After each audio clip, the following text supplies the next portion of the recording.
Yung mga kaso ho sa Senate Ethics Committee, inanaksyon na raw ho, sabi ni Senator JB. RH28, Raymond. Masayang ibinalita ni Senator J.D. Hells ito bilang chairman ng Senate Committee on Ethics na inaksyonan na ng komite ang 9 na complaints na nakahain dito. Ayon kay Hells, ito 4 ang agad na na-dismiss dahil sa kawalan ng basehan, 3 ang deferred at 2 ang naghihintay pa ng sagot mula sa mga kinaukulang ahensya ng pamahalaan. Kasama sa mga na-dismiss ay ang reklamo laban sa kanya, kaya't nag-inhibit ito at si Senator Francis Kiko Pangilinan ang nagsilbing presiding officer. Ito yung reklamo laban sa kanya na inuupuan umano ang mga complaints na nakahain sa Senate Ethics Committee.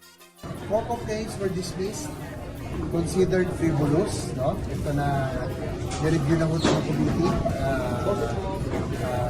for several weeks and dismissed today. And 3 complaints were deferred action for further study kasi ilang response kakukulan today.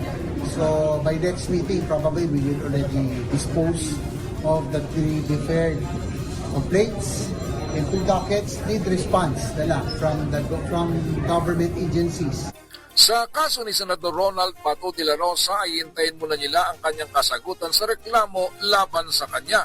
Alinsunod dito sa mungkaing amendment ng rules ng Senado pagdating sa absenteeism upang pati sila ay saklaw ng no work, no pay policy.